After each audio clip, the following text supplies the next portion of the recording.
this is Martin Shkreli, and welcome to the fourth edition of this chemistry class. This is chapter 4, Chemical Reactions and Solution Stoichiometry. I'm teaching from the Zundal and Zundal chemistry textbook, which I highly encourage you to get if you haven't already. It's a wonderful textbook for only $100 or $200. It's a wealth of knowledge and information. We're on chapter 4, which is page 138 to 188. It's 50 pages, but it's a doozy. We learn a lot of important things here. So this may take at least an hour. I don't think we'll finish within 1 hour, and it may even take 2 or more hours. So buckle up for an important chapter. This is probably going to be one of the most important chapters in the book. Chapter 5 is on gases. Chapter 6 is on thermochemistry. And then chapter 7 will be probably more important than even this chapter, where we talk about atomic structure. So, but this is still a rather important chapter. So, make sure you can finish the whole thing in one sitting, and if not, you can certainly try in multiple sittings. So anyway, a big part of this chapter is about water and aqueous solutions. Aqueous solutions, which are solutions that have water as the solvent. Solvent is what is being dissolved into. Solute is what is being dissolved. So when you dissolve table salt into water, this is sort of the way that we define the terms solvent and solute. An aqueous solution is one where the solvent is water. And we see a lot of aqueous solutions in life. In fact, our body, you can think of it as an aqueous solution, which means that we have to really understand the impact of water on life and why is it so important? Why are we made of so much water and so forth? Well, we call water the common solvent. When I was a kid, we used to call it the universal solvent, but it's certainly not a universal solvent. So maybe they've decided to call it the common solvent now, which I think is a little bit more accurate. So what is water anyway? Well, we know it's H2O. You probably learned that when you were 5 years old. But the idea that water is this oxygen atom here with a covalent bond. A covalent bond, we learned that a chapter or two ago, to 2 hydrogen atoms. It's exactly the same covalent bond between the 2 hydrogens. And the oxygen, we'll learn more about this later, but it wants to have 8 electrons. It comes with 6, so it needs 1 more from one hydrogen and 1 more from the other hydrogen. The hydrogen comes with 1, so it's a perfect amount to equal the octet. And hydrogen doesn't want to make an octet, it has to make a duet first. So it brings 1 to the table and it borrows 1 from oxygen, and everyone's happy, and this is what we call a covalent bond. But it gets more deep than that. It gets deeper than that. What we find is that oxygen, we'll learn more about this in later chapters, and it's not urgent that you fully understand why right now, but oxygen is so hungry for electrons. It is so hungry for electrons that the sharing is not that equal. It reminds me of me and my girlfriend when we share food. It's not always equal.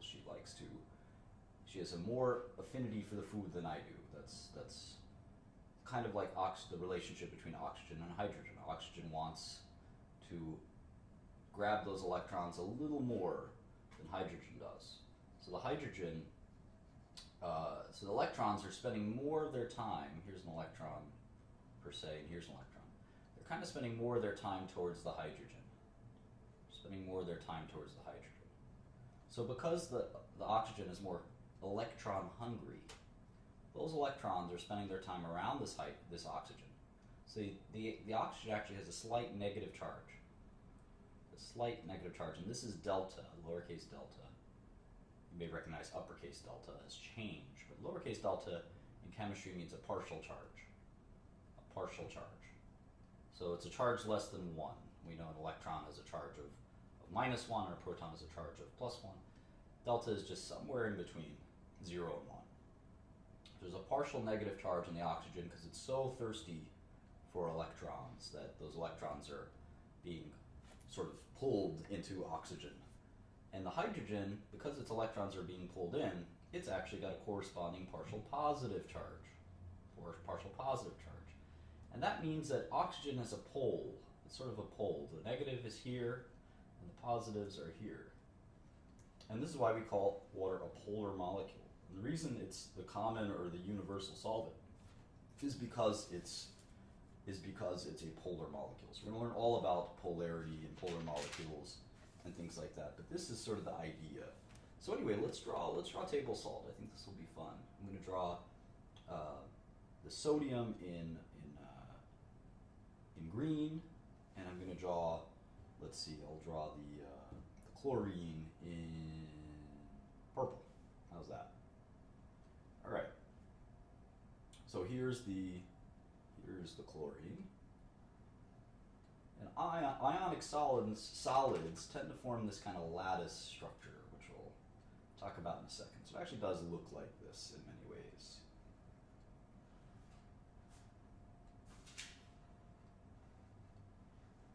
Someone slid something underneath my door. I wonder what that is.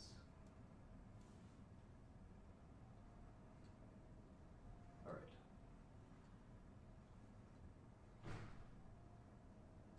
So, the sodium, of course, is positively charged. It's the cation. And the chlorine is negatively charged. It's the anion. It's an ionic compound. So the chlorine is taking one electron from the sodium. We learned this last chapter, I think, or the chapter before, one of the two. So here is the ionic lattice. This is sort of how ions organize themselves. Now, if you have the water here,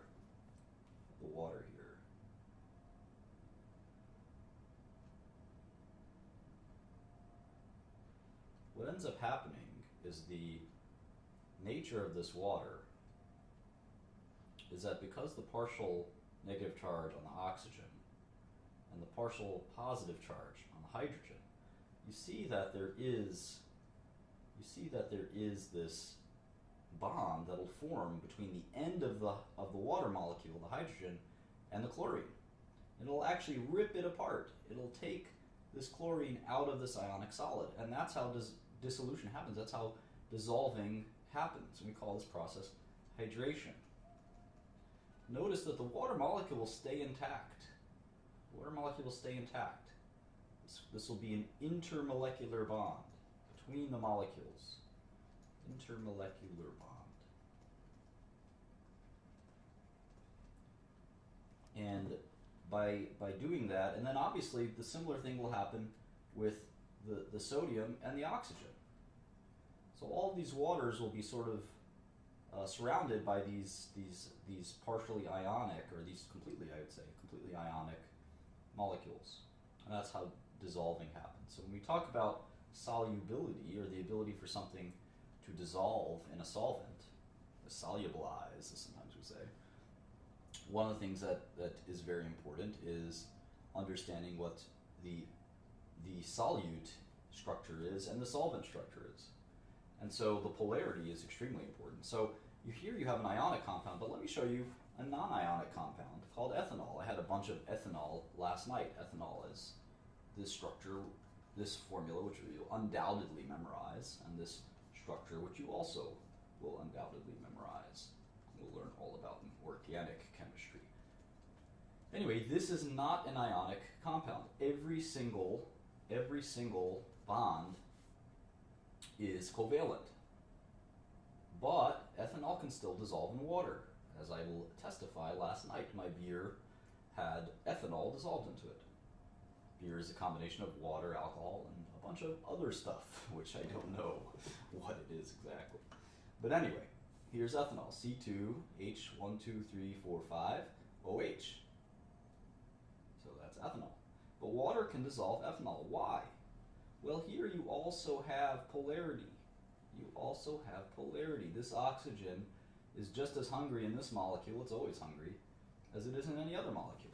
So you're going to end up having this partial charge, which we'll call a dipole moment, but we'll worry about that in a later chapter. And you're going to have this positive charge here. So this electron's going to be kind of crowding towards this oxygen, if that makes sense. So when you have a water molecule, which we'll just draw here, you're always going to have that partial negative charge here, and there'll be an attraction between these partial charges.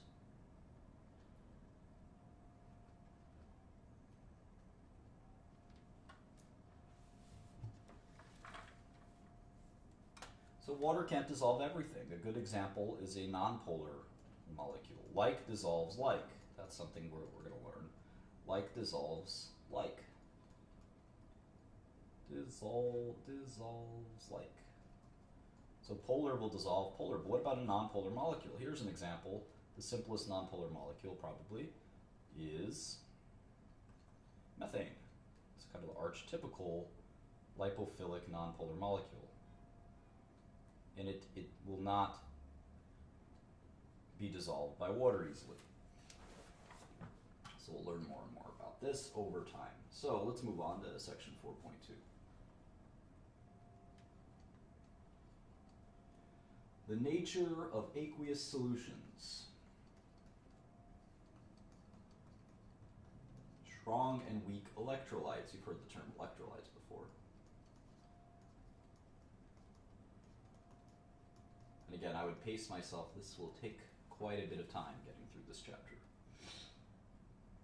All right, so where do we start? Well, we talked about the definition of a solvent and a solute, and we talked about solutions. A solution is a homogeneous mixture. So one of the properties, there's a lot of properties of solutions.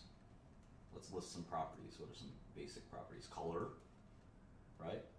Melting point,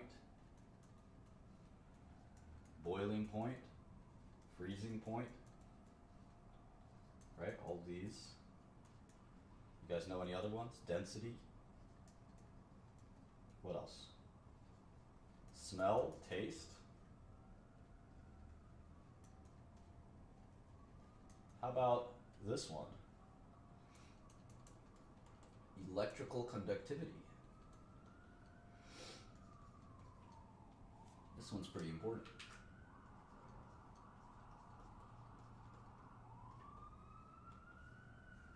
Can a solution conduct electricity? Water can't, it turns out. Water cannot conduct electricity.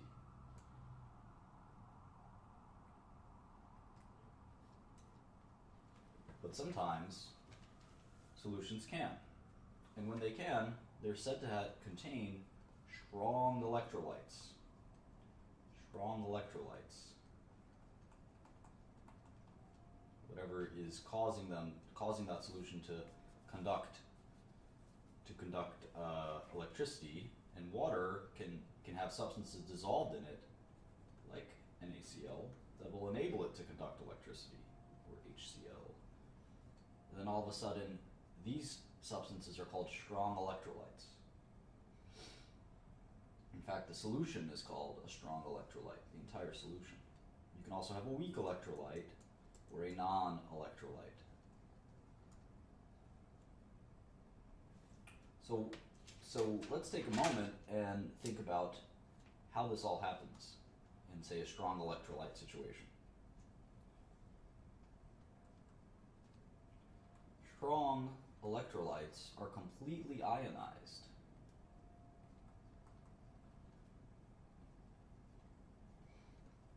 When they're dissolved in water. What does that mean? What does that mean? It means that all of the molecules of NaCl become Na+, and they separate, and Cl-. This is called ionization.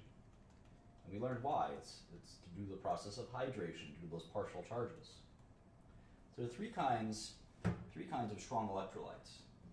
Soluble salts, like NaCl, strong acids, which also are completely ionized, and strong bases, which are also completely ionized. What the heck is an acid, and what the heck is a base? Well, we're going to talk about a guy named Arrhenius quite a bit, so I might as well introduce you to him. Arrhenius. Arrhenius was one of chemistry's greatest figures. He lived in 1859 through 1927. I've actually collected some of his letters. Let's take a look at his Wikipedia. Arrhenius. Svante Arrhenius. Here he was. Portly kind of guy with a mustache. He won the Nobel Prize, one of the first Nobel Prizes. He was a very important guy. and his definition of acids were quite important.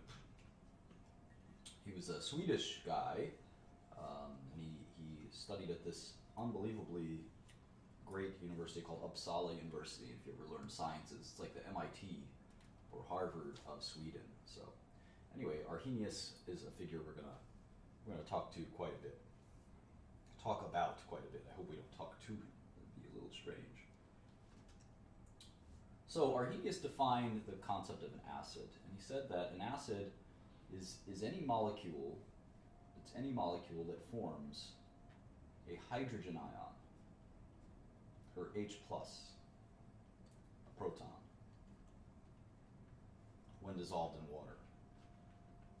So he said substances like hydrochloric acid are acids because they form the H plus ion and a Cl minus ion. Same thing with, say, H2SO4, hydrosulfuric acid, or just sulfuric acid, I should say. It forms two H plus ions and the SO4 2 minus ion. So this is his definition of an acid. It's any substance that produces protons when it's dissolved in water.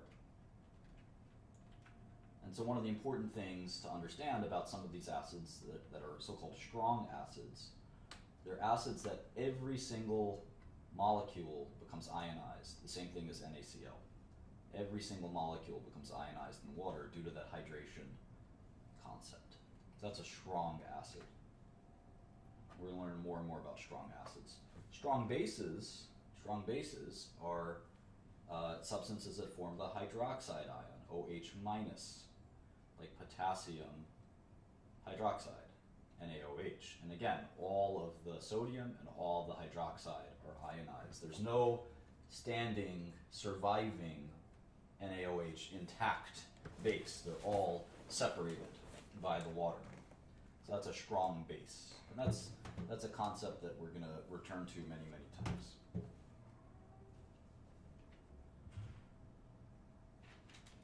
Going to turn on my lamp. Oh, it's already on. That lamp is always on. The lamp has strange and mysterious powers, some people think. All right, let's talk about some weak electrolytes. So anyway, when you have a strong electrolyte, the solution will conduct electricity. That's the sort of gist of it. So a weak electrolyte, let's pick one. Let's pick on a weak electrolyte. Let's be electrolyte bullies. Well, weak electrolytes could be weak at anything like a weak acid. A good example of a weak acid is acetic acid or vinegar. It's so weak we can eat it in our salads, or eat it, just drink it on the side like I do. I'm just kidding. And it's HC2H3O2, and this is the acetate ion, and it forms H plus and C2H3O2 minus. And this ionization is not nearly as complete. In fact, only 1 in 100 of the acetic acid molecules will ionize. So most of it will stay intact as acetic acid, unlike HCl, they will all separate. So that's a weak acid. There's also weak bases, as you can imagine.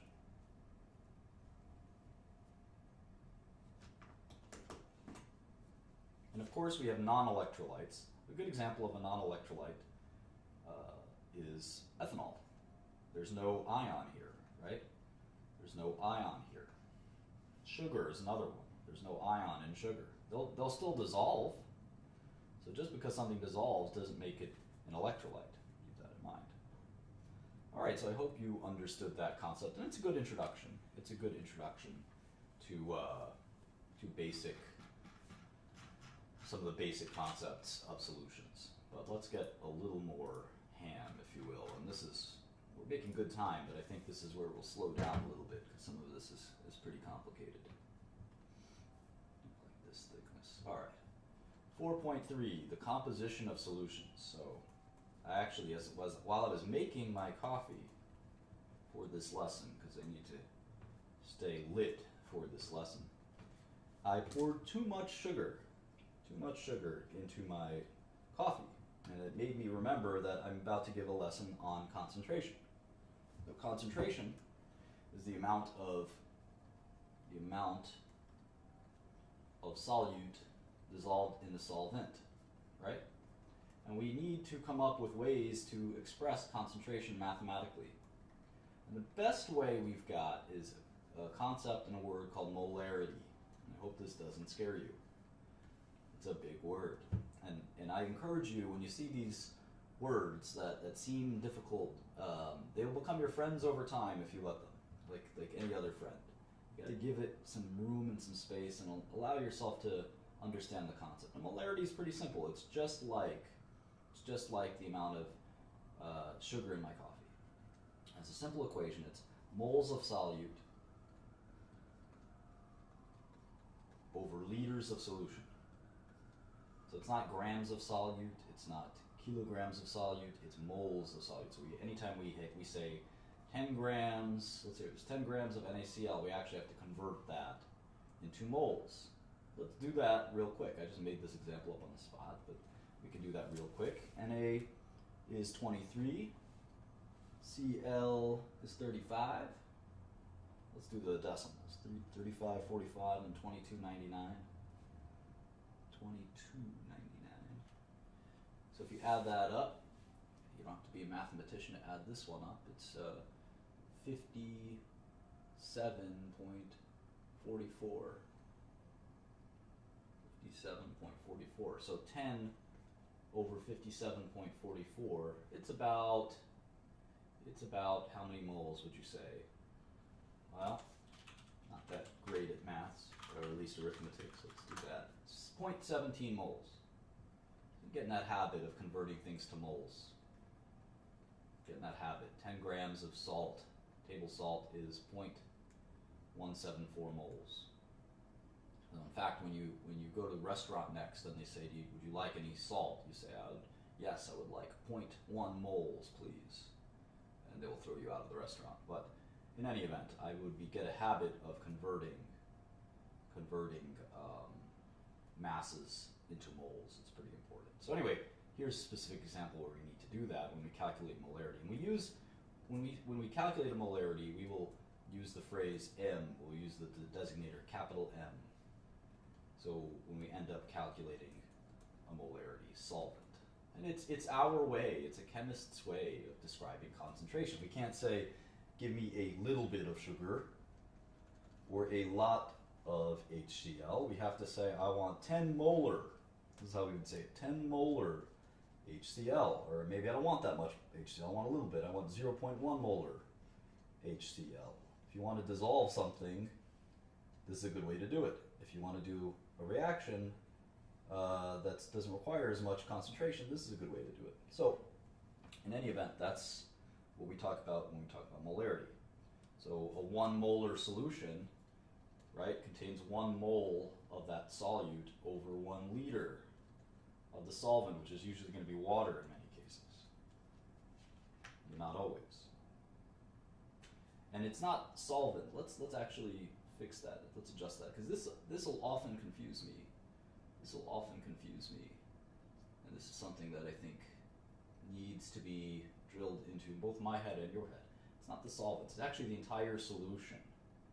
It's the entire solution, including the solute. So if you pour 1 gram into a 100 gram solution or solvent, it was a 100 gram solution, now it's a 101 gram solution.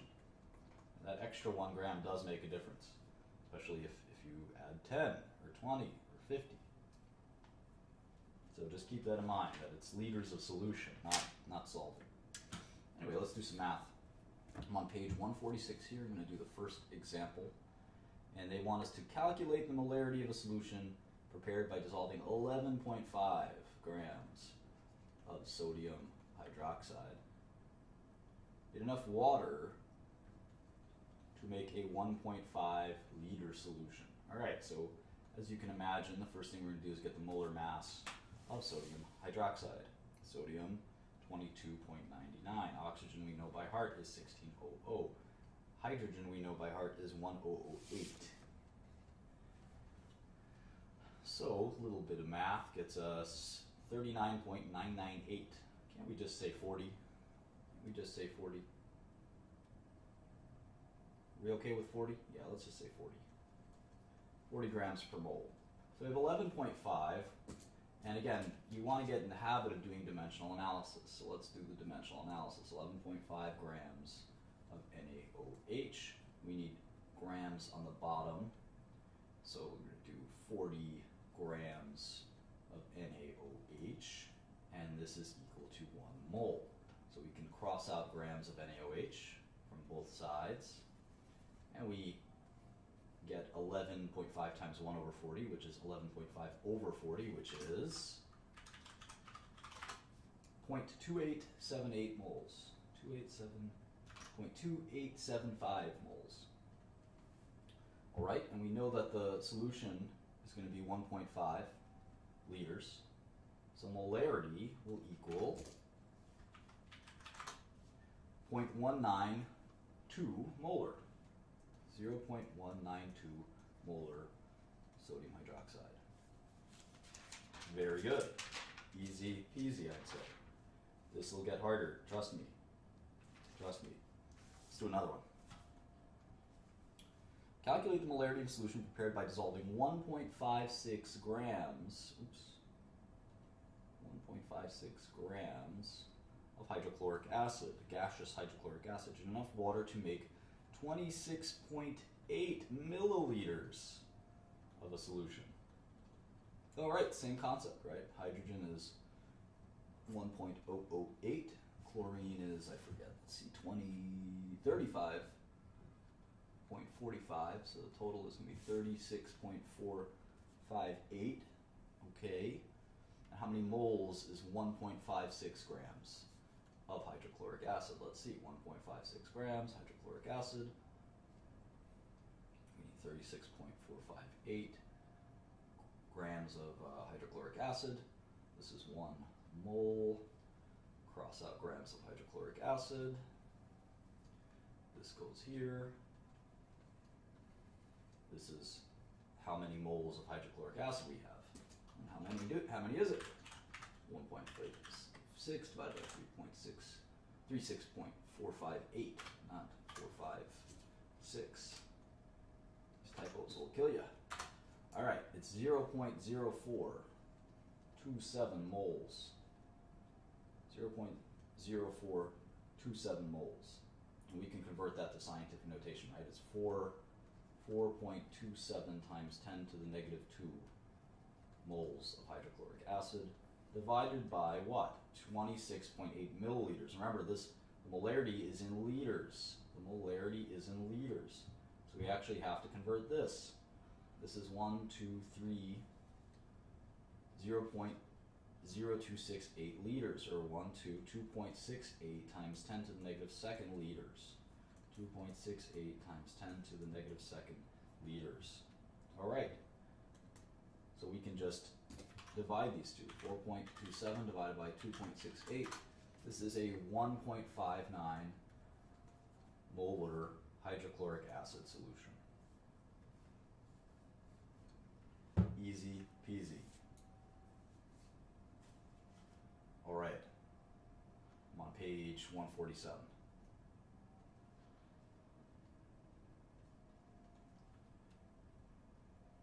Give the concentrations of each type of ion in the following solutions. All right, let's do the first one first. 0.50 molar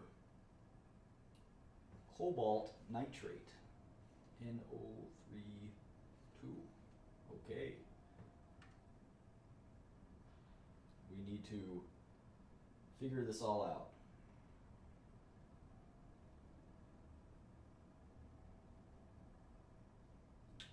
Give the concentration of each type of ion in the following solutions. Okay. So,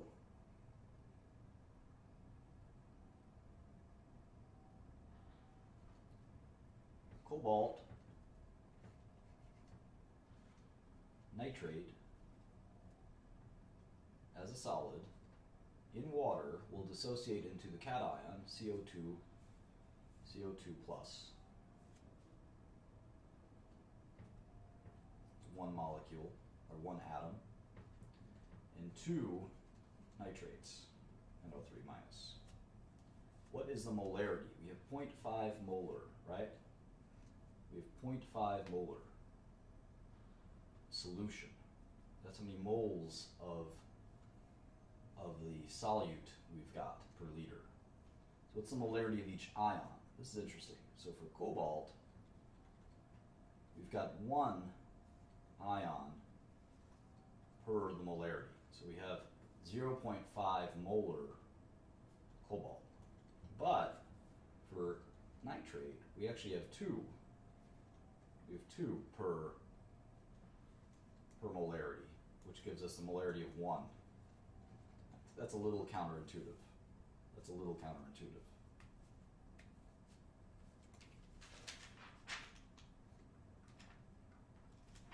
So think that through one more time. Why is it double?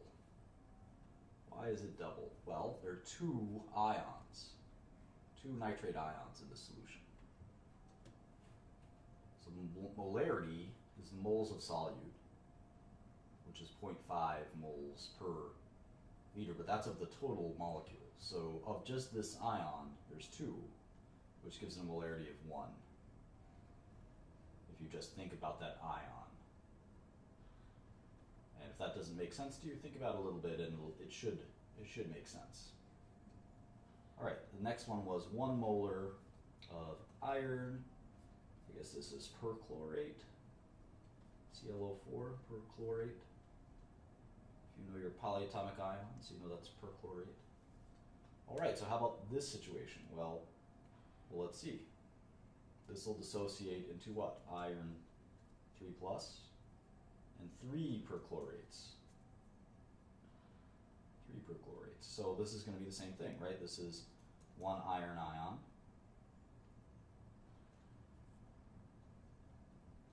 And it's at 1 molar, so there's 1 molarity, or 1 molar iron ions.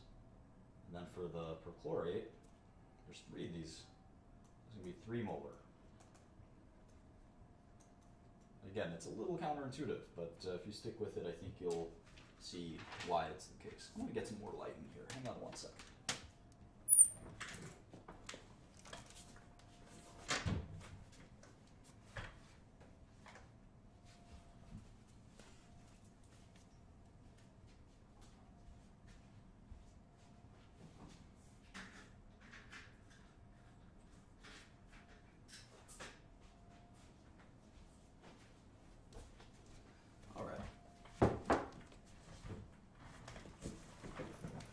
They want us to do another problem, a couple more problems. That reminds me of that prank.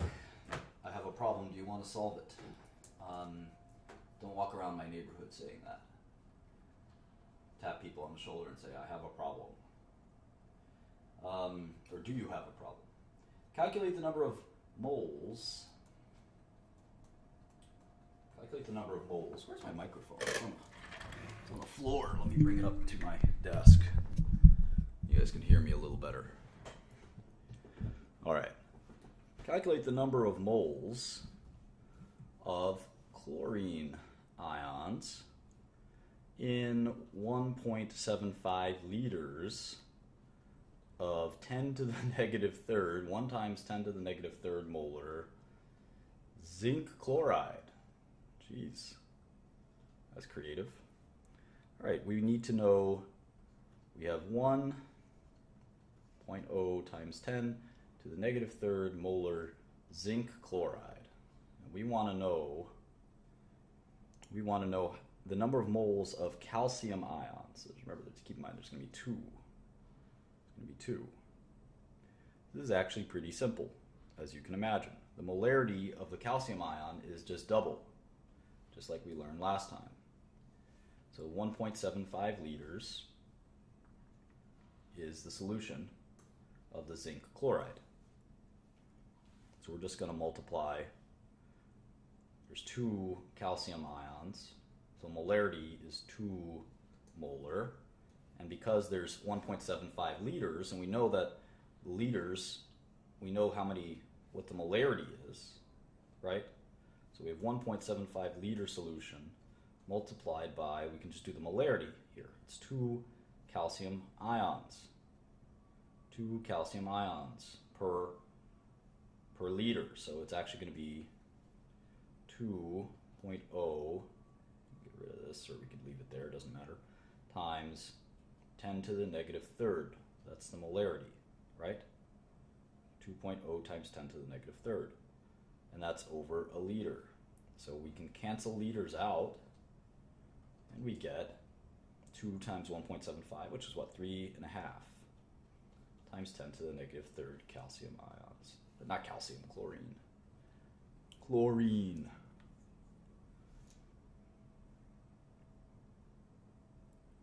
Cool. All right, here's another fun problem. This one was a really good one. It's on the bottom of page 148. Bottom of page 148. Blood serum. Blood serum is 1.14 molar sodium chloride. What volume of blood contains 1 milligram of sodium chloride? This is a good algebra problem.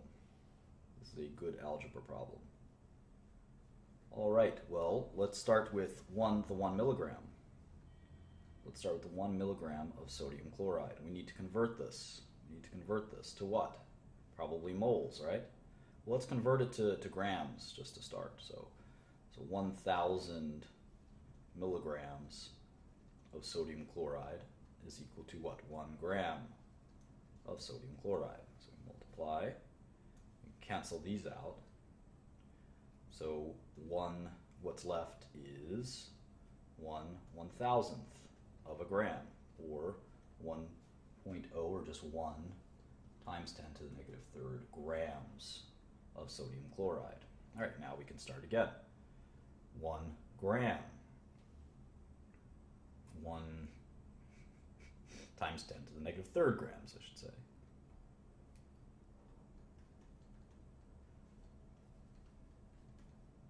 So now that we have grams of sodium chloride in the denominator, we know that we're going to have 1 mole. 1 mole, right?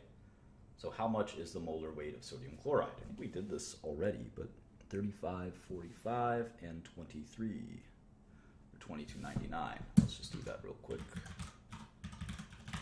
58.44. 58.44. So again, we can cross out grams of sodium chloride. We get 1 times 10 to the negative third is over 58.44 is how many moles we've got. And that number, I like to go to Wolfram Alpha. Wolfram Alpha for this kind of stuff. Let's do it here. 1 times 10 to the negative third multiplied by, or divided by, 58.44. It's giving us the answer right there, as Chingy would say. And it's 1.7, it's 1.7 times 10 to the negative, we gotta count how many spaces. So start in the space between the 1 and the 7. 1, 2, 3, 4, 5. 10 to the negative 5. That's how many moles we've got of sodium chloride in 1 gram.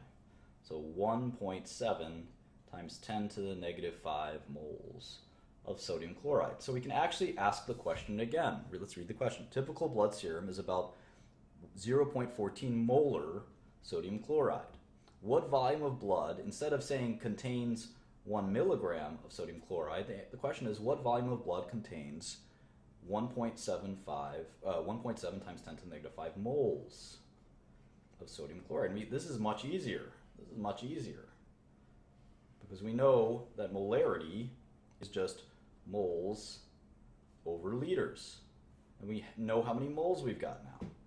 This is going to be pretty simple.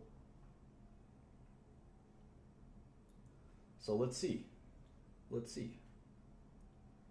We learned last time that if we have a volume, we'll call that V, there's some volume of blood, right? It doesn't matter how much it is. We know that if there's a molarity of 0.14 moles of sodium chloride over a liter, 1 liter, of solution, we know that we would get 1.7 times 10 to the negative 5 moles of sodium chloride. Right? Let's just think about this one more time. If it's, we're dealing with serum, typical blood serum, which is 0.14 molar. 0.14 molar. So there's going to be 0.14 moles per liter. Whatever that volume is that we're trying to figure out, that's the question. What is the volume of blood that contains this much? Well, now this is just algebra, right? This is just algebra. How do we solve for volume? Well, we're trying to multiply both sides, I would imagine, by the reciprocal, or we can divide both sides by this, right? We can divide both sides by this. Multiplying will work. But if we divide both sides by this, we can actually do that. Let's just call this sort of n. We divide it by n, and what we'll get is V is equal to 1.75. Ooh, I keep adding a 5, I don't know why. 1.7 times 10 to the negative 5th moles of sodium chloride divided by, instead of writing n, let's just write it out. It would be 0.4, which is this stuff. We can even move it using the copy and paste function, although we can just write it out. NaCl over 1 liter. And then if you do the math here, I think the way it works is you have to multiply 1 liter over 0.14. I think that's how reciprocals work. And let's see if I'm right. We can take this and we can actually just multiply it by 0.14. Or we're dividing it in this case, dividing it by 0.14. And we get 0.00012, which is 1.2 times 10 to the negative 1, 2, 3, 4. 1.2 times 10 to the negative 4th liters. Done. So that was a fun problem. It was really kind of complicated. You had to convert a lot of things. You had to use a little algebra. It's easy to sometimes forget exactly how to manipulate these equations to get to the right answer, but we did it. And this is a sort of a typical clinical chemistry problem. Very typical clinical chemistry problem that we're gonna deal with many times in science and biology and things like that. Okay. One more problem. For now, we're going to do probably a dozen more problems. All right, here we're on page 149. To analyze the alcohol content of a certain wine, a chemist needs 1 liter of an aqueous solution of 0.2 molar potassium dichromate. So potassium and dichromate ion is Cr2, potassium dichromate. How much solid potassium dichromate must be weighed out to make the solution? All right, we need 1 liter of 0.2 molar potassium chromate. So this should be pretty straightforward, shouldn't it?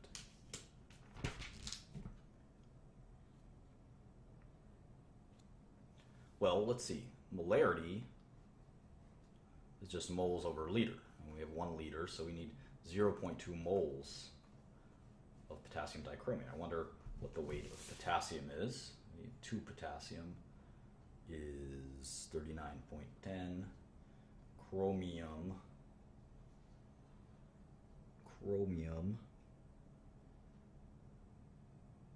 is 52.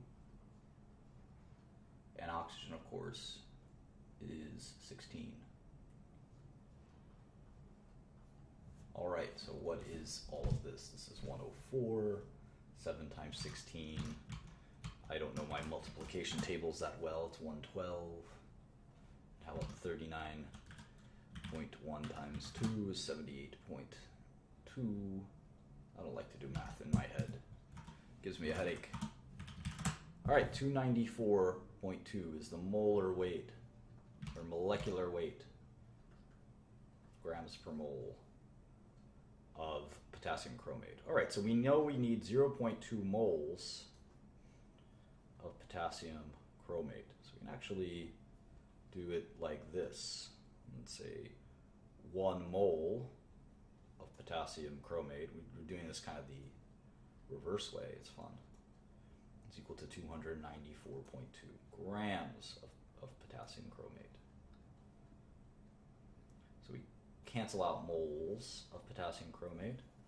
Anytime you divide something by 1, it's just that thing, so it's fine. So it's 0.2 times 294.2. That's how many grams of potassium chromate 0.2 moles of potassium chromate is. Well, let's just do times 0.2. We know it's 58.8 grams. That was easy. That was easy. Cool. So we are on page 150. And we've got about half the chapter to go, so we're making good time. We'll probably get this done in a total of 1 hour and 1/2 hours.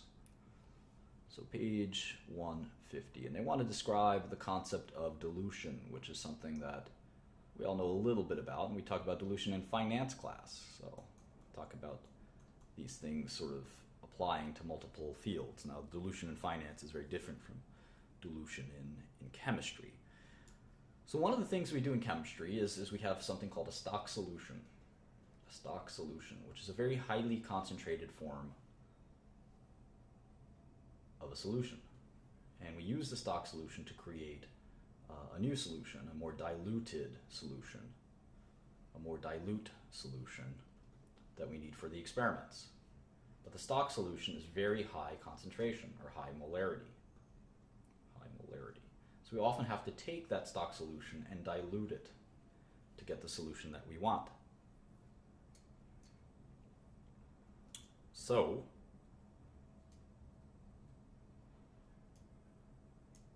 we'll do a bunch of problems on dilution. One of the things to keep in mind is that moles of solute after the dilution is always going to be equal to what? Moles of solute before the solution. Why? Well, we're not changing the solute, we're just changing the solvent.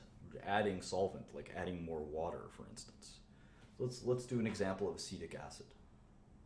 Our stock solution of acetic acid, because we don't want to take up too much space, so we want the most concentrated. If we have only enough space on a shelf, we want the most concentrated amount. So we actually have 17.4 molar acetic acid. Because if we had 1.74 molar acetic acid, we would need 10 bottles of it to have the same amount of acetic acid. So why not just have it super concentrated? Just don't dip your hand in there. That's the risk. So we have a 17.4 molar acetic acid solution. And remember, acetic acid is what, HC2O3H2? Pretty sure. So acetic acid is, we have this stock solution on the shelf. We want 1 molar. We're trying to get 1 molar acetic acid. A little more reasonable. That's a normal concentration. 17 molar is a very high concentration. That'll burn quite bad, and it's probably not useful in too many experiments. But we want 1 molar. We want 1 molar acetic acid, and we need 500 milliliters of it. Small amount. All right. So how do we do this? What volume of the stock do we need to take out? What volume of the stock do we need to take out? Well, how many moles do we need in the final solution? How many moles do we need?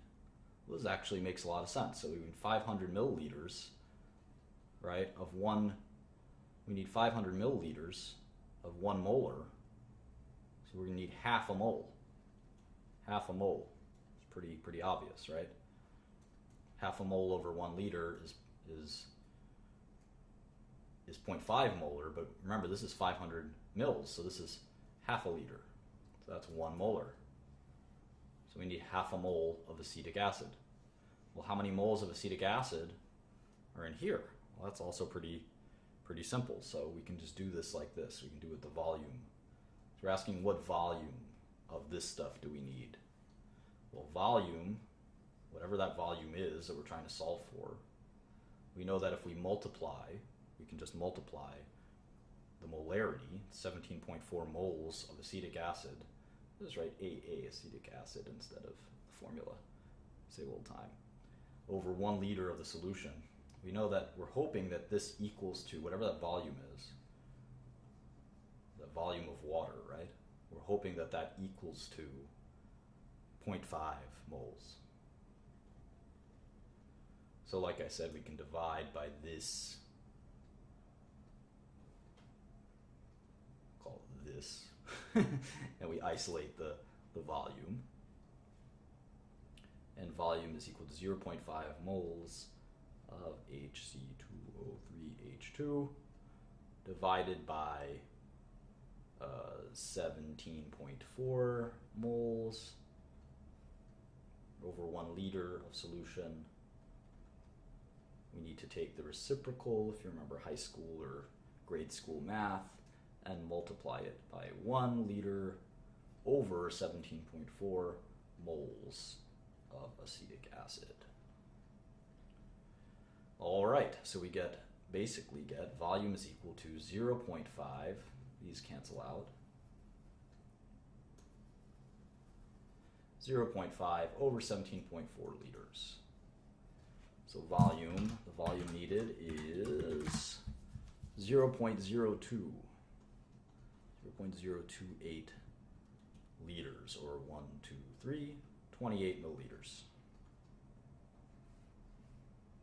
I'm going to add that 7, it's 28.7.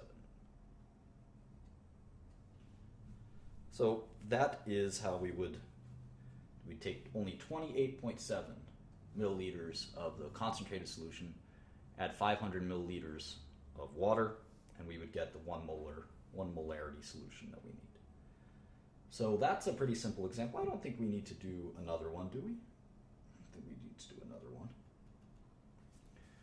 Let's go to page 151.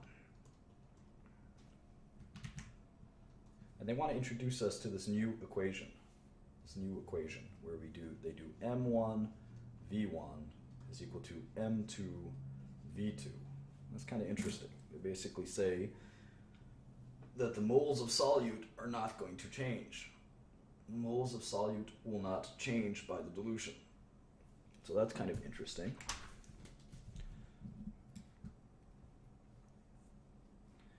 And this makes sense because if you think about these two, the molarity times the volume what gives us the moles before and the moles after. That makes a lot of sense. It'll always be the same. So if we do this with that equation, let's do this with an equation called an example called what volume, this is the problem on 151, page 151, what volume of 16 molar sulfuric acid must be used to prepare a 1.5 liters of a 0.1 molar sulfuric acid? Well, we could just use this formula. So molarity is 16, and we don't know what V1 is. That's the problem. And we've got molarity of 0.1 times 1.5 liters. So this is 16V equals, let's see here, 0.1 times 1.5 is 0.15. Divide by 16, divide by 16. We get 0.15 divided by 16 liters. That's volume equals 0.009375 liters, or 9.37 milliliters. So that was much faster. That was much faster than doing it any other way. We know that this M1V1 equals M2V2 relationship works out really well. Don't you wish you would have heard of that before? Well, sometimes we have to learn things. We have to learn things the hard way before we learn it the easy way. All right, so the chapter, the authors in this book decided to go in a different direction in this chapter. It's kind of, most chemistry textbooks, I think this is all broken up into 2 different chapters. That's why this lesson is comparatively long. Otherwise, we'd be done here under the hour. But we're going to go in a bit of a different direction. And we're still talking about solutions, but this is a bit of a different direction. We're going to talk about the different types of chemical reactions that exist.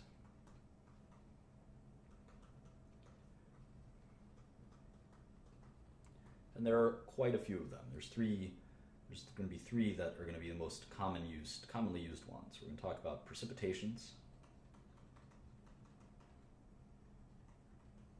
Jay-Z raps about precipitation in his song Umbrella with Rihanna. It's a good rap if you want to hear that. The next one is acid-base reactions.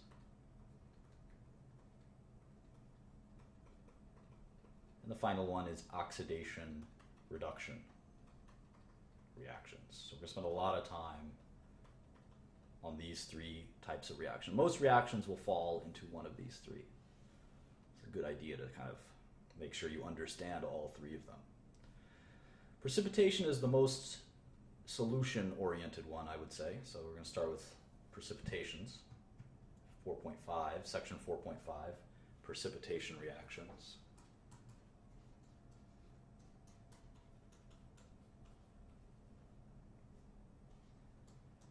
We're on page 153, I think. All right. So when we have two solutions, this wavy line is the solution, I guess. Two solutions that are mixed.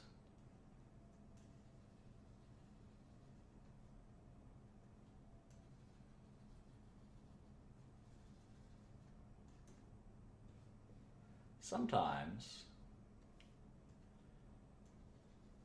let me use the light one. Sometimes what will happen is we'll get an insoluble solid that'll form. It'll just be kind of sitting there. And it separates from the solution. It's pretty crazy. We call that a precipitate. Precipitate. And it's a pretty wild thing. And let's show you a good example of a precipitate. We have that dichromium, or no, we're going to have potassium chromate as an aqueous solution. And this is yellow, believe it or not. It's yellow. We add it to barium nitrate, which is BaNO3, 2 nitrates, remember. When we add it, a yellow solid will form in the solution. A yellow solid will form. So how does this all happen and why? And is there any way to have a science around precipitation and understanding why these things happen? Well, let's think about the equation that happens. So we have potassium chromate plus barium nitrate, and we got these products, whatever these products might be. Remember, these are the reactants. And what were the products? Well, we're not really sure, right? Certainly we got a solution and we got a precipitate. So we got to think about that. So how do we think about that? Well, what ended up happening here is we had the potassium. Remember, the potassium is an alkali metal. It's going to separate out and ionize. So we're going to have K plus. And there's two of them. So there's 2K plus, 2 potassium ions. And then we'll have the chromium anion, which is a 2 minus charge. That's why you need 2 plus 1 potassium charges. So this will separate out in the water. The same thing will happen to the barium. The barium is a metal which will have a positive, it's a cation. And we know our nitrate has a 1 single negative charge. There's 2 of them. So this is kind of what the reactants are, because it's water. Water will ionize all of these, which we'll call them salts. They're not acids or bases, but they're salts. All right. So here you have the sort of ionic representation. So the ions are, you've got a K plus ion, potassium ion, you've got a chromium ion, you've got a barium ion, that's 2 plus, and we've got a nitrate ion, which is NO3 minus.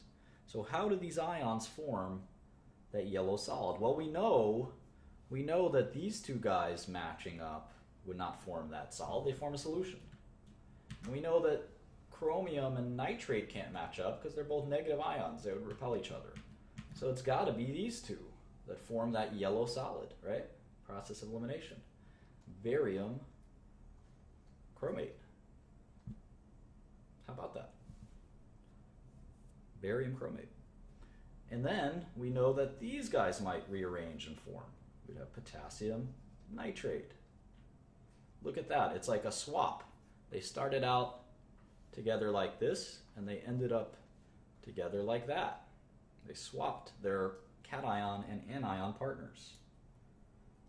So now we got to guess about that identity of that yellow guy, that yellow solid. It's a nugget of yellow stuff. What is that nugget of yellow stuff?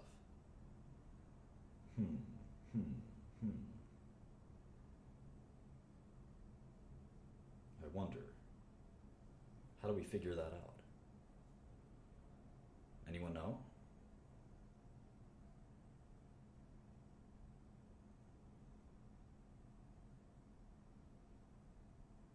Which one? Well, let's see. Both of these ions are colorless. We know that. A good chemist knows that. Nitrate and potassium are colorless. But the chromium ion is yellow. Chromium ion is yellow. My guess is it's going to be this guy, the barium chromate. And it turns out to be true. Turns out to be true. So it's not totally always obvious. Sometimes we have to do further testing. Let's do another one. We've got silver nitrate, AgNO3. Remember nitrate is NO3. AgNO3 plus potassium chloride. And we get an unknown white solid. I have my friend Billy who loves unknown white solids. Unknown white solid. What is it? I'd love to study these. So what ends up happening here? Same thing. We get Ag, positive ion, NO3, the anion. We got potassium, and we've got chloride. So we mix and match. We've got possibility of AgCl, kind of the rearrangement, or KNO3.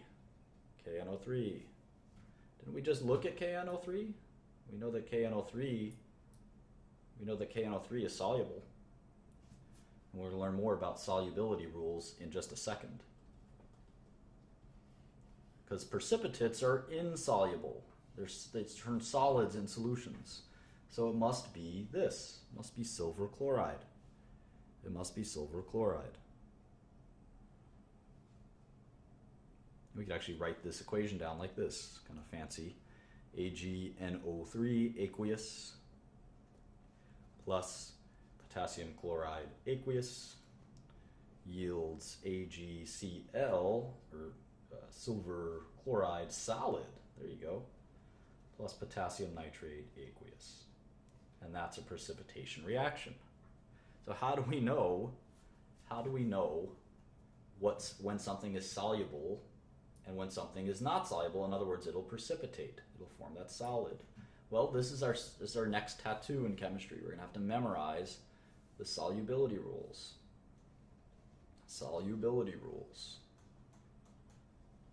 And anyone who was around when I first taught this course saw me struggle to memorize all of these solubility rules, but you have to memorize them. And in general, you can sort of get the gist of them. So the first rule, and they're not in particularly great order, but we're going to go in the order the book gives us. The first rule is nitrates are soluble. Nitrate salts are soluble, like potassium nitrate or lithium nitrate, sodium nitrate. They're all soluble. So they won't precipitate, in other words. Most salts containing the alkali ions are soluble. So these two, lithium nitrate would be particularly soluble, I would say. Potassium, cesium and rubidium we never see, so I'm going to leave those out. So these, and then we're going to lob in the ammonium ion just because we got the room. These salts are soluble. That makes a lot of sense.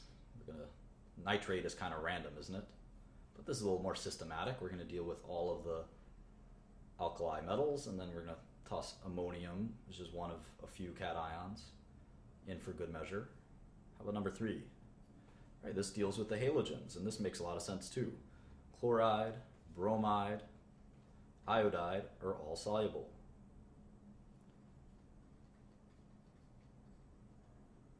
Any salts, all the salts, so they'd have to have some partner like sodium chloride, potassium bromide, lithium iodide, they're all soluble.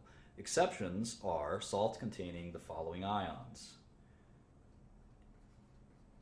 Is that silver, lead, and mercury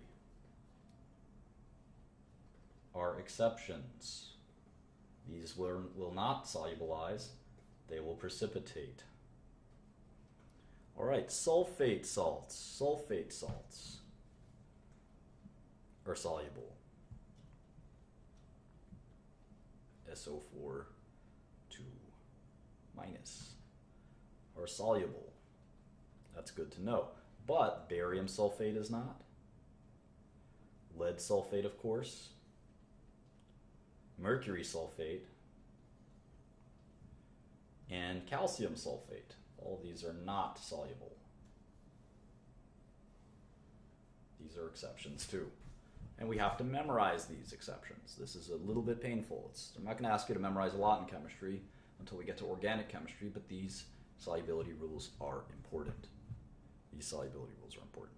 Most hydroxides, this is pretty cool, most hydroxides are insoluble.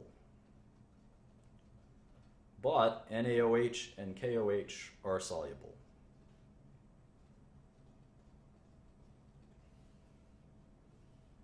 This is really important. You would think that they would be soluble, but they're not. All right. Sulfide, this is kind of a catch-all rule. So S2 minus, so a lot of sulfur-containing compounds are precipitates. Carbonates, chromates, and phosphates, a lot of phosphates are precipitates, are insoluble. Unless they have rule 2 cations.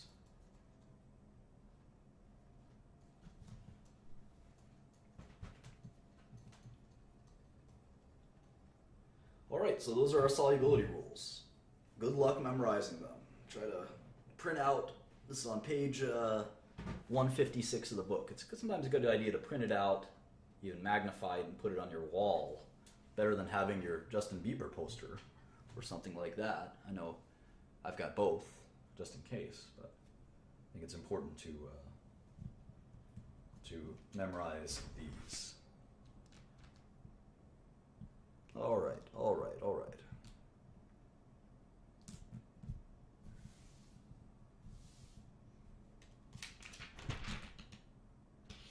Let's do some stoichiometry. We learned a little bit about solubility.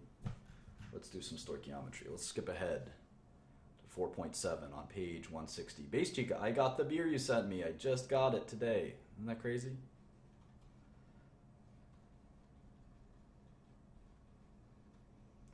Stoichiometry of precipitation reactions. I don't want this to take 2 hours, so I'm going to try to wrap this up.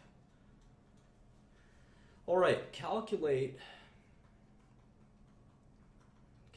the mass. Maybe you guys can solve this problem faster than I can. Stump the Shkreli. Calculate the mass of solid. And I'm not any smarter than any of you guys. I know some of this knowledge already, so it's a little easier for me, but a lot of you guys are much smarter than me, so you should be able to calculate this faster. So let's see if we can do it.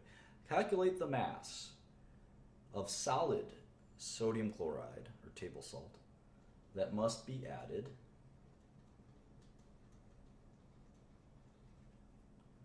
to 1.5 liters of a 0.1 molar silver nitrate solution to precipitate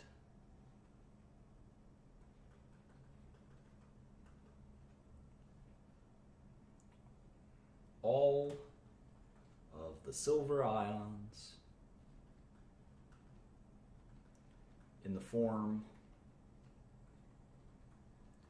of silver chloride. Now, why would that precipitate? Well, we know that we've got silver nitrate and sodium chloride. So they'll rearrange. We can just, if this isn't clear, we can just do this. And we know that will form silver chloride and sodium nitrate. We know sodium nitrate is soluble. Rule 1 and 2 tell us that. First, nitrates are soluble and sodium salts are soluble, so definitely sodium nitrate is soluble. But what about sodium chloride? What about sodium chloride? Well, Rule 3 tells us that all chloride salts are soluble except for ones that contain silver. So we know this will precipitate. So how much table salt will we need to precipitate all of the silver? Let's do some math. This is going to be fun. All right. Probably the first thing we need to know is how many moles of silver ion do we have? And this is actually pretty easy. We've got 1.5 liters of a 0.1 molar solution. So they're going to be 0.15 moles of silver. That makes sense. Silver is a cation, of course. It's a metal. All right, so how many moles will we need to react with 0.15 moles? We'll need 0.15 moles of chlorine ions, right? Pretty obvious. Same amount. So we need 0.15 moles of sodium chloride. 0.15 moles of sodium chloride. Well, what does sodium chloride weigh? I think we've calculated this a million times. Sodium's 23, chloride is 35.45, 22.99 plus 35.45. Let's get out the calculator.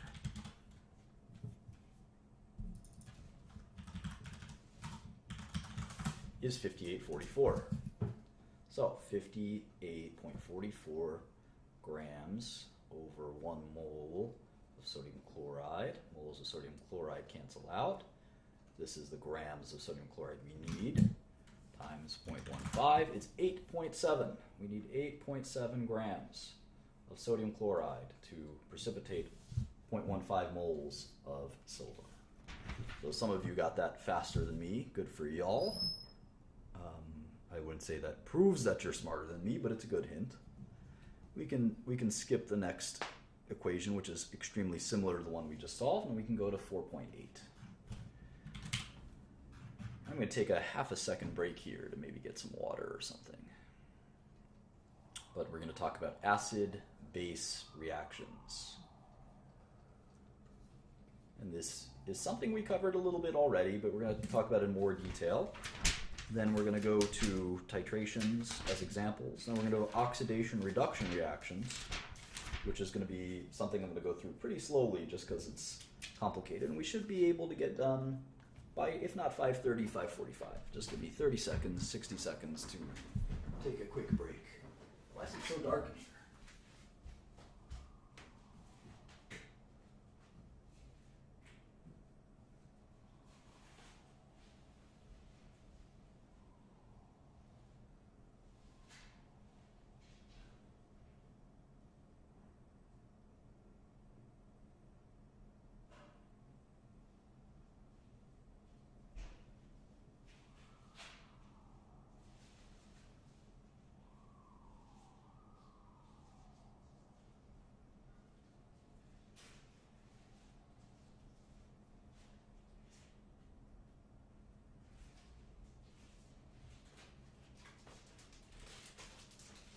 This crazy beer in the mail from a crazed fan.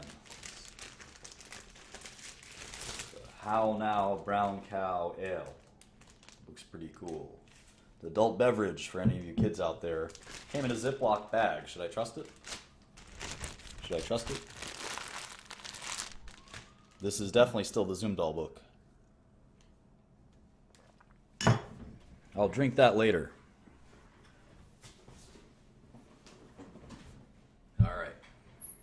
Beer in the mail, go figure. All right, so we talked about Arrhenius, our hero, our Swedish hero, Arrhenius, who defined acids and bases. He defined acids as proton donors. he defined acids as actually hydrogen. He sort of defined acids as anything that produces a hydrogen ion, which is a proton, and a base as a substance that produces OH minus ions. So it turns out that two folks named Bronsted and Lowry came up with a slightly improved definition that we use today. We say that acids are proton donors, which is similar to Arrhenius's definition.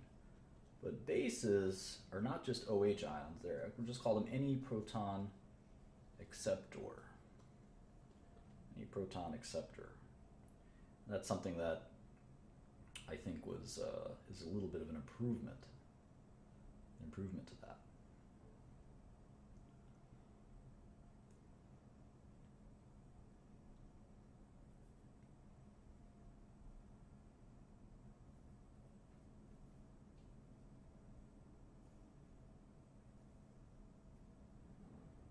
So, we often call these acid-base reactions neutralization reactions. Neutralization reactions. And you can guess why. We're trying to often neutralize an acid or a base by reacting it. So when you have just enough base to react with an acid, it's been neutralized. We neutralized some hackers last night on the Blab. That's another story, another day.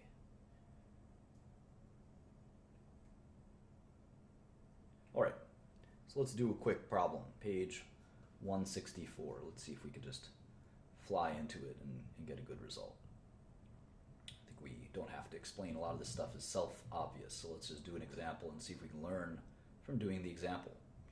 The question is, what volume, so we know we're going to solve for some volume, what volume of a 0.1 molar hydrochloric acid solution is needed to neutralize 25 milliliters of a 0.35, it's a lot stronger, 0.35 sodium hydroxide solution? Well, we know that we're going to need however many moles this is of sodium hydroxide, we're going to need that many moles of hydrochloric acid, right? That's pretty obvious. And for every mole of OH ion, we're going to need a mole of H plus ion, right? Those are going to be the real driving forces. It's going to be the driving forces. How many moles do we have of OH minus ion? Well, we know we have 25 mils of sodium hydroxide, and we have to convert that to liters, right? So 1 liter is 1,000 milliliters, so we're going to actually do all of this in one shot. We know we have 0.350 moles per 1 liter, so we can now cross out these 1 liters, which is pretty nice. We know that we have 0.350 moles of hydroxide ion per 1 liter of sodium hydroxide. So we can cross out milliliters of sodium hydroxide, cross out 1 liter of sodium hydroxide, and we get 25 times 0.350 moles. We do have to divide by 1,000, so we're still dividing by 1,000. Keep that in mind. We cross out the milliliters. We still are dividing by 1,000. We didn't cross out the 1,000. The coefficients don't get crossed out. Only a 1 would get crossed out, for instance. So if we multiply 25 times 0.350, divide that by 1,000, we get 0.00875, or 8.75. 123 times 10 to the negative third. This is how many moles? 8.75 times 10 to the negative third moles of OH minus ions we've got. So we need some volume of 0.1 molar hydrochloric acid that has that many moles of proton ions, or hydrogen ions in it, right? So that volume X, that volume is going to be multiplied by some molarity, right? And that molarity we've got is, we know the molarity, it's 0.1. So that's 0.1 moles of hydrochloric acid, or H plus Cl minus, and really it's just H plus that we're after here, right? Just that H plus we're trying to get. And that's going to equal, we're setting that equal to this number. It doesn't really matter that it's OH minus, but we're really setting it equal to moles of H plus. That's what we're trying to solve for. What's that volume? So we can divide this entire unit by both sides.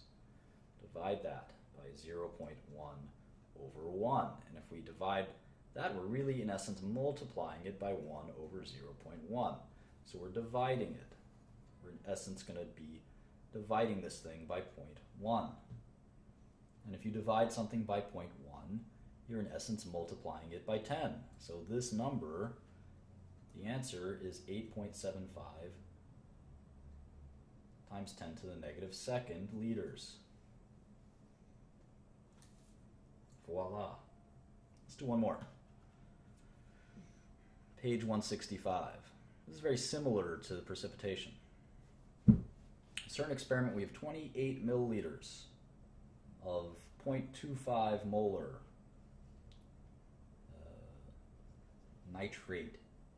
nitric acid, nitrous acid.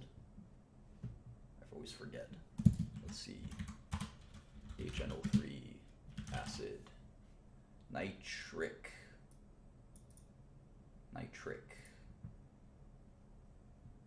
HNO3 nitric. HNO2 is nitrous, right?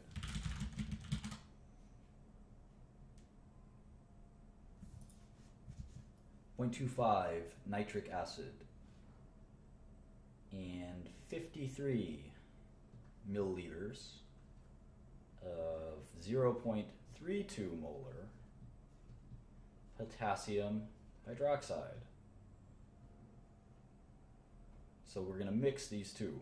28 mils of 0.25 molar nitric acid and 0.32 and 53 milliliters of 0.32 molar potassium hydroxide. So what we're going to ask is, what is the concentration of H plus or OH minus ions in excess after the reaction goes to completion?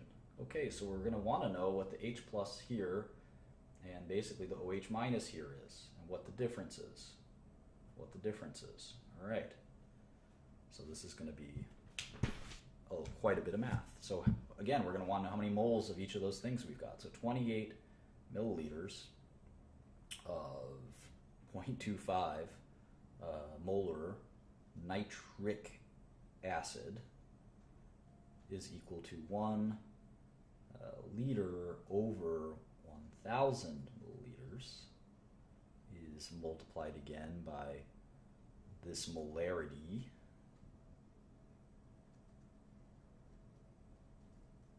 H plus, over that same 1 liter. We can actually get our moles right now. So we're going to cross out milliliters.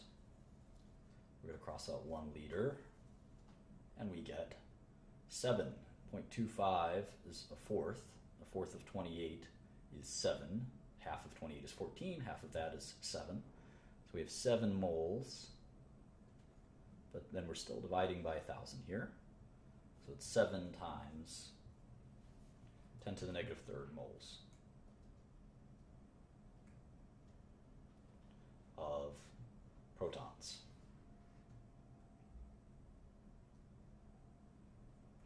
Okay, easy peasy. How about the 53? Same kind of concept. 53 mils of potassium hydroxide. 1 liter is 1,000 milliliters. We've got 0.32 moles of hydroxide ions per liter. Right? All makes sense. Cross out milliliters. Cross out 1 liter versus 1 liter. 53 times 0.32. I'll give you the spoiler alert, is 1.7. And of course, we're still dividing by 1,000, so this is 10 to the negative second moles of OH minus. So here we've got it. We've got 7. We've got more OH minus ions than H plus ions. So they're going to be in OH ions in excess. This is still going to be a basic solution when we're done. We have fewer. We've got fewer. So we can actually just subtract. Pretty easy. 1.7 times 10 to the negative second minus 7 times 10 to the negative third is 8.10 times 10 to the negative second. Oops, I got that a little off. Hang on. Mixing and matching here. 1.7 times 10 to the negative second minus 7. 1.7 minus 7, right? That's just 1. That's just 1. 1 times 10 to the negative second. Cool. That's how many OH ions we have in excess. Very simple.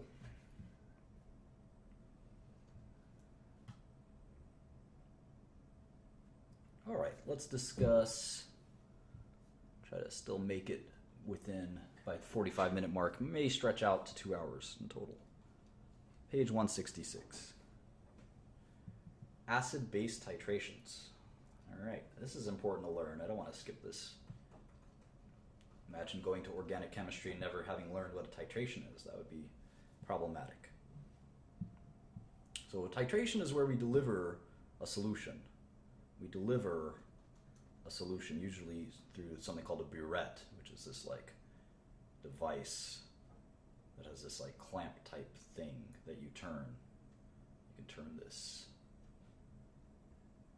and it'll pour out this liquid that's stored up here.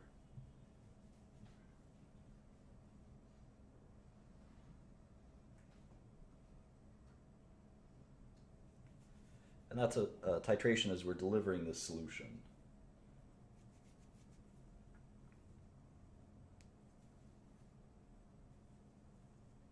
And this is called the titrant. This is called the analyte, or analyte. And so we hear the word titrate a lot in pharmaceuticals. I'm going to titrate the dose of the drug. I'm going to move that dose up or down. Sometimes it's a verb that just means change in small doses. So we titrate a solution as well. So usually we titrate to something called an equivalence point. And there's an indicator, and the indicator tells us the reaction is done. Indicator.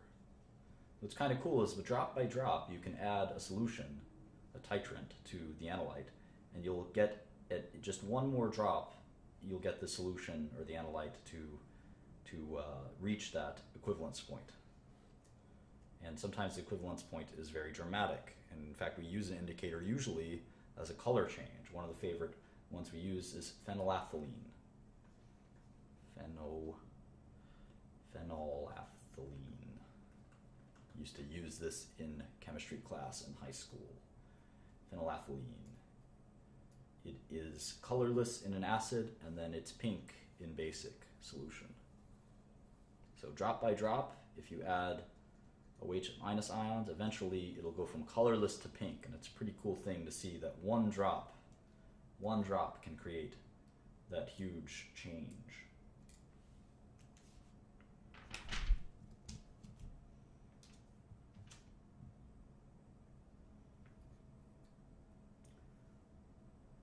I wonder if we have to do more of these problems. I think we can live without it. But I thought I'd just mention acid-base titrations. 4.9. This is the last section. Maybe we will finish by 5:45. Oxidation, reduction reactions. All right. This might take half an hour. We'll see.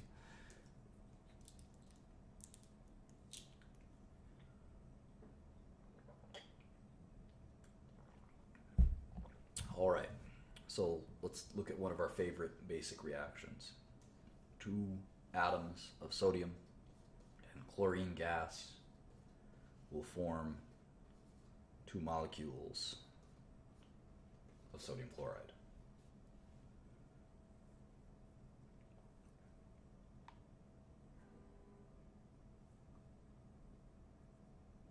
Electrons are transferred, right? This is an electronically neutral atom. So are these. And electrons are transferred from the sodium to the chlorine. And this is what, whenever we have electrons that are transferred, we call these oxidation reduction reactions or redox reactions. Redox reactions. And these are going to be pretty important. And we can see this in an ionic reaction, but even in the combustion of methane, there's no ionic reactants here, but this is still a redox reaction.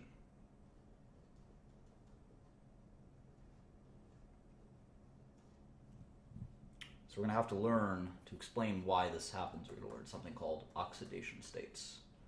This might hurt your brain a little bit. You may have to go over this a few times to understand it, and that's why I want to go kind of slow. Oxidation states. I've got a few pages left in the chapter, but even still, I might take a full half hour to introduce this concept of oxidation states. Sometimes we call them oxidation numbers, by the way. Some of you might have learned it like that. We're on page 171. Oxidation states.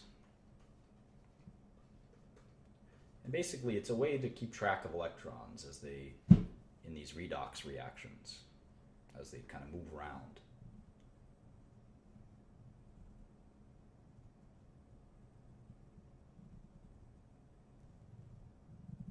We kind of have a system in doing that. A bunch of rules that we use to define oxidation states and numbers. Now remember, the sum of these numbers must be 0 for a compound. Sum of the oxidation numbers must be 0. That makes sense. And some of them are somewhat obvious. Let's do a couple obvious oxidation numbers. So a halogen, right, like a fluorine, is always -1, right? So F and Cl are always -1 because they have 7 in their valence and they're trying to make that octet. So their oxidation number is -1. They usually are taking 1 electron, right? How about oxygen? Oxygen is almost always -2. It's taking 2 electrons. Any atom in an element, say a solo atom like sodium or oxygen or whatever, these are for compounds, right? So anything in a solo atom is always going to be 0. It's going to have an oxidation of 0. Any atom at all.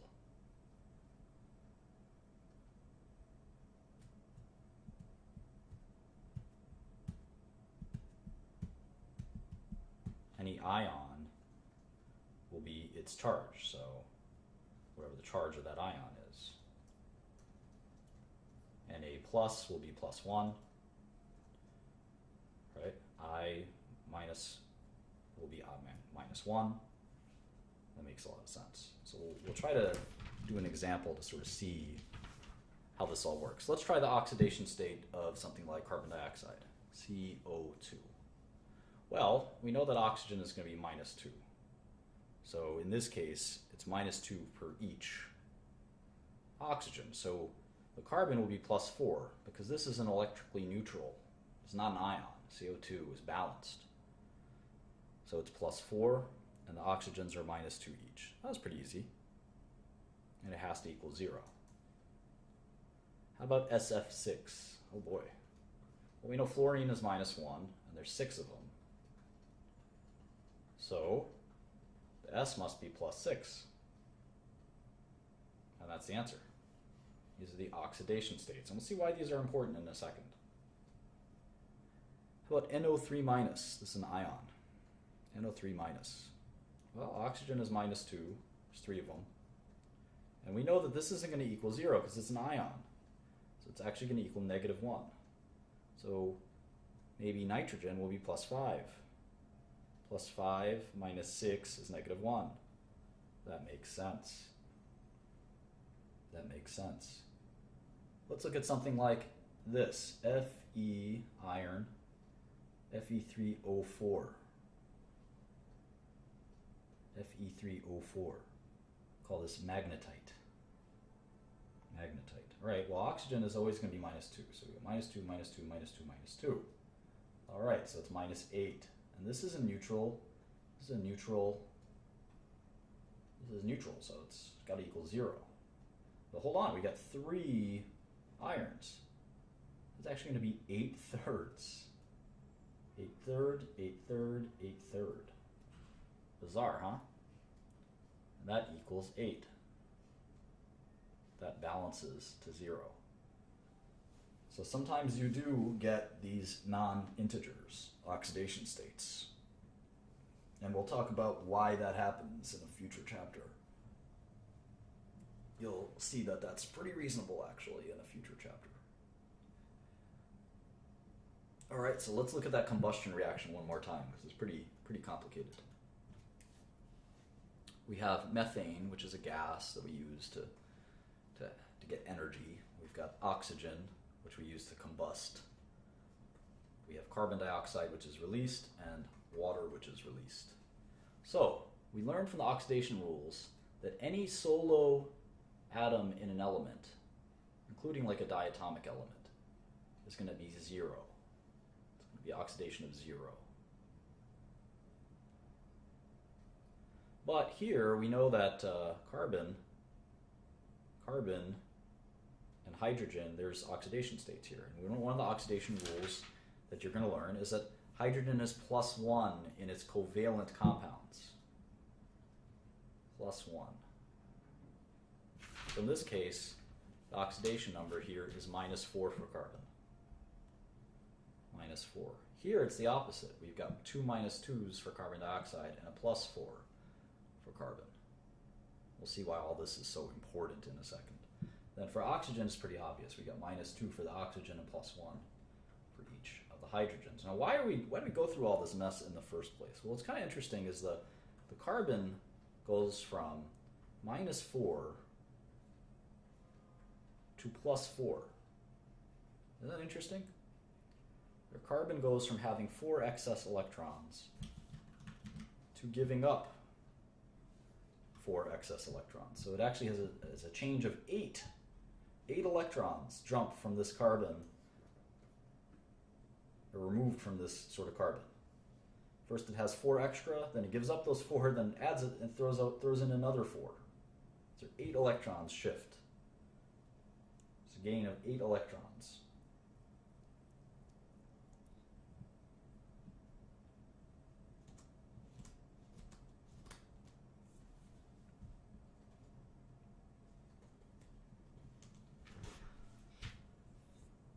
So we're going to define some terms here as oxidation and reduction. What are those? Oxidation and reduction.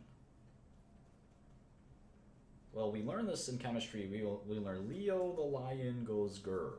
It's an easy mnemonic. Loss of electrons is oxidation.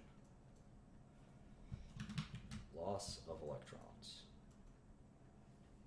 Gain of electrons is reduction. It's as simple as that. So it's a decrease in oxidation state. A decrease in oxidation state.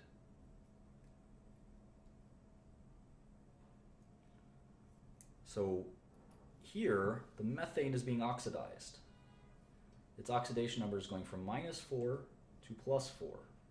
It is losing its entire 4 electrons, plus it's losing another 4. Plus is because it has a positive charge, right? It's being oxidized. Methane is being oxidized. Oxygen is doing the oxidation, which makes a lot of sense if you think about it. Oxygen is doing the oxidation of methane.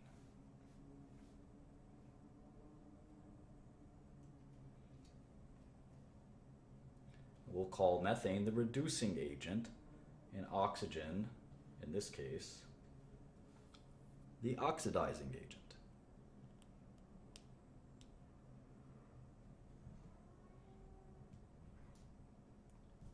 can see that oxygen goes from the oxidation number of 0 to -4.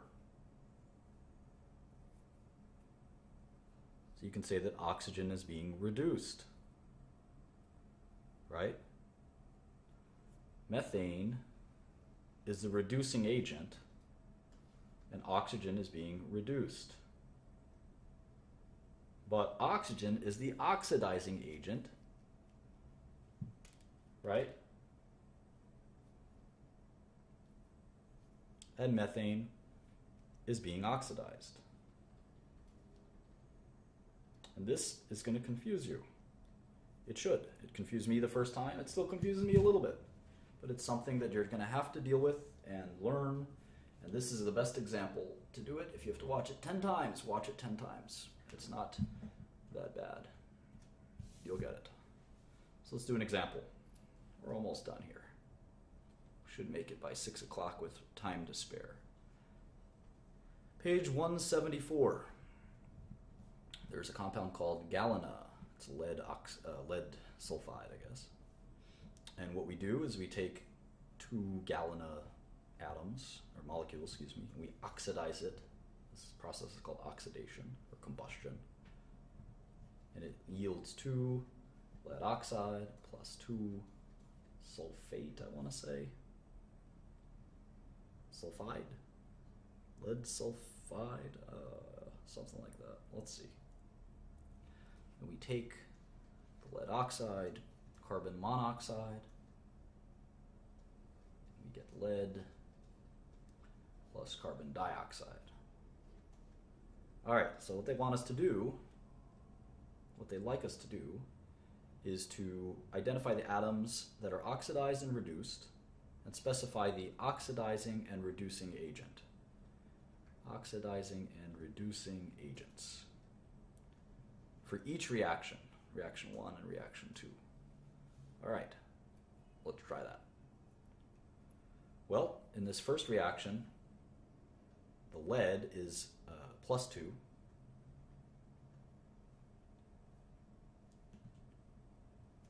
The oxygen, of course, is 0, and the sulfur is -2. Sulfur is somewhat similar to oxygen, right? So this makes sense. And it's going to stay the same, the lead, right? Because oxygen is always -2. And how about the sulfur here? Well, oxygen is going to be 2 -2s and 1 + 4 for sulfur. So in this case, who's the oxidizing agent? What do you guys think? The oxidizing agent accepts the electrons.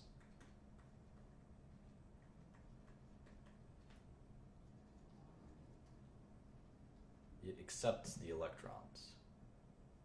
Remember, Leo the lion, loss of electrons is oxidation. So an oxidizing agent, it makes sense it accepts these lost electrons. In this case, it's oxygen.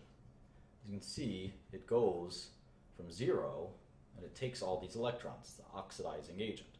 How about the reducing agent? It's going to donate electrons. It's donating electrons. These are the 2 possible choices, by the way. The reducing agent. Well, there's only one other one.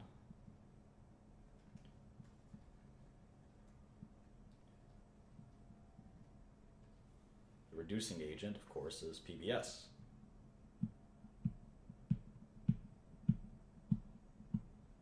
So what's being oxidized?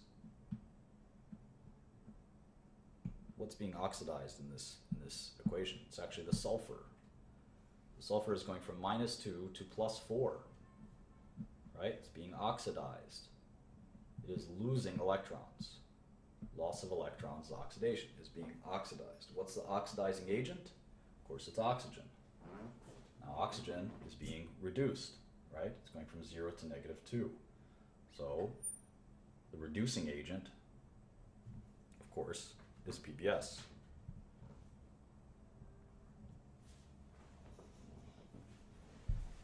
All right, let's do the second one. These always twist my brain a little bit, these redox ones. So we've got PBO plus CO yields PB plus CO2. So let's see if we can do this. Well, PB as an element is always going to be 0. right? Negative 2 here will be plus 2 here. Negative 2 will be plus 4 here. This is negative 2, this is plus 2. That's pretty easy stuff. So what's the oxidizing agent and what's the reducing agent? What's the oxidizing agent and the reducing agent? Surprise, the oxidizing agent, of course, is going to be PbO, and the reducing agent will be CO. So why? Well, let's see. The Pb will actually gain electrons, right? The carbon will lose electrons. Think that through. The lead is being reduced. And the carbon is being oxidized. LEO, loss of electrons, is oxidation. The carbon is going from plus 2 to plus 4. It's losing 2 electrons. The carbon is being oxidized. The lead is being reduced. It's going from plus 2 to 0. So it's actually gaining electrons. Gain of electrons is reduction. Okay, so we know which is being oxidized and which is being reduced. Now we need to know the oxidizing agent and the reducing agent. Well, the oxidizing agent is PbO. PbO. And the reducing agent is CO.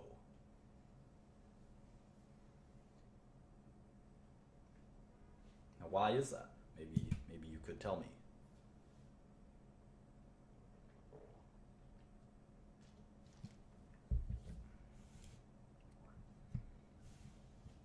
Well, the oxidizing agent accepts the electrons, and in this case, PbO is accepting electrons. You can see that it goes from plus 2 to 0. The reducing agent, right? The reducing agent donates electrons, and you can see the carbon is doing just that. That's pretty easy. All right, we're in the last section, so we just have 2 pages done, and we're done. It's just maybe 1 more minute.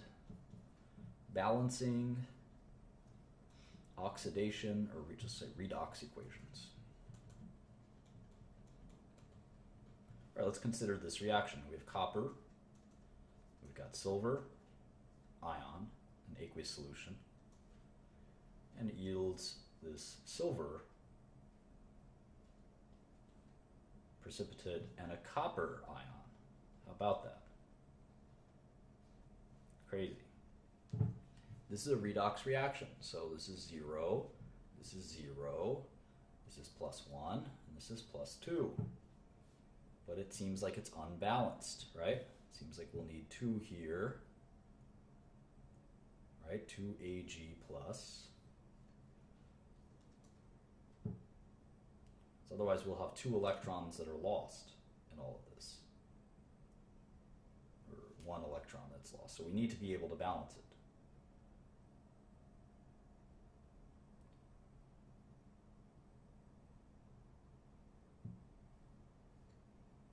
Does that balance it? Yeah. Now it's sort of ionically neutral. Plus 2 on this side, plus 2 on that side. Let's try another one.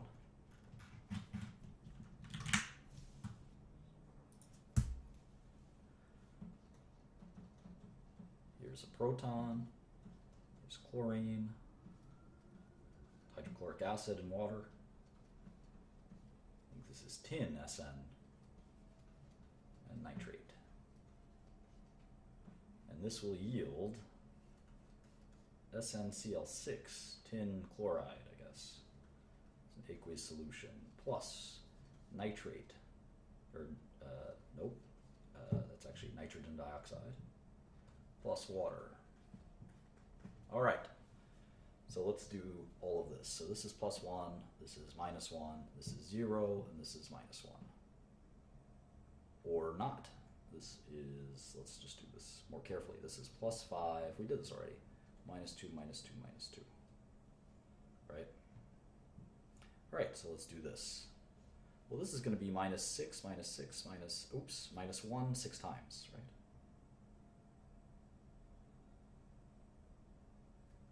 minus 1, minus 1, minus 1, minus 1, minus 1, minus 1.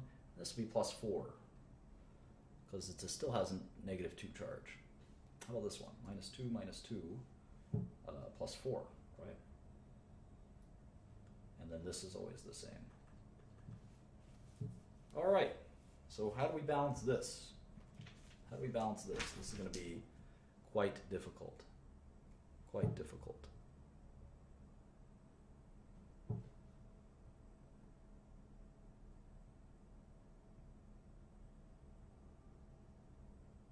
So if we think about it, the chlorine doesn't change its oxidation state. The hydrogen doesn't change its oxidation state, and the oxygens don't change their oxidation states. The only things that change their oxidation states are tin goes from 0 to plus 4, and nitrogen goes from plus 5 to plus 4. So that's pretty interesting. We could actually kind of rewrite this equation as tin plus nitrate becomes tin chloride plus nitrogen dioxide. And we know we can just copy the old one. So this was 0, this was plus 5 minus 2, and we don't have to write the oxygen parts, just plus 5. And then this became plus 4, and this became plus 4. Interesting, right? So the tin lost 4 electrons. It went from 0 to negative 4. The nitrogen gained 1 electron.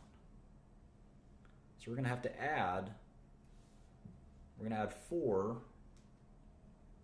We're going to have to add 4 here to balance this out. Because this is a loss of minus 1 and a gain of gain of 1 and a loss of 4. So to balance it out, we're going to have to multiply this by 4. So now we have 4 NO3 minus. 4 NO3 minus. But that'll sort of disrupt the whole equation, so we have to balance the rest. We have to balance the rest of it. So we have 4 NO3 minus. How are we going to balance this? How are we going to balance this?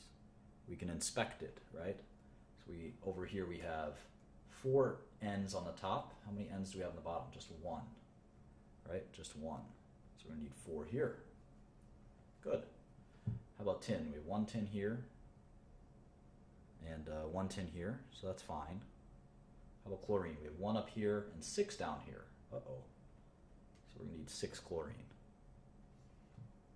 Okay, chlorines check out. The chlorines check out. Let's do hydrogen. There's 1 here. Let's be careful. There's 2 here. There's 2 here. Huh. All right. Let's think about that. How about oxygen? There's 12 up here. 03 times 4 is 12. Down here there's 8. 8 minus 12 is 4, so we're going to need 4 up here. Let's change the color so it's clearer. We need 4. And since we have 8 waters here, we're going to need 8 hydrogens here. And are we done? 8, 6. We're done. Everything balances. So that's how we balance a redox equation. Gee, that was fun. I hope you learned something. This is a good teaser for a lot of interesting concepts we'll learn later. If you didn't master everything here, definitely go back and try again. But I'd say that our focus for this course is not stoichiometry. We'll be doing a little bit more of it, but our focus is not stoichiometry. Understanding this redox stuff is quite important. It is quite important. So get very familiar with redox. Probably the most important part of this. Solubility, a little less important as far as I'm concerned, not as critical, but redox, really important. Acids, bases, really important. I hope you enjoyed this. It's a good 2-hour lesson on solution stoichiometry and reaction types. Let me know if there are any improvements you think I should make to this lecture series, but if not, we'll be doing lesson 5, which is gases. Gases. This is a pretty easy chapter. We'll enjoy talking about gases. It's very mathematical, and then we'll get onto some more interesting stuff. But we'll do chapter 5 probably tomorrow. Stay tuned a little later. We're going to be doing a different subject in finance. Probably start around 8 o'clock. I'll talk to you all soon. Thank you so much.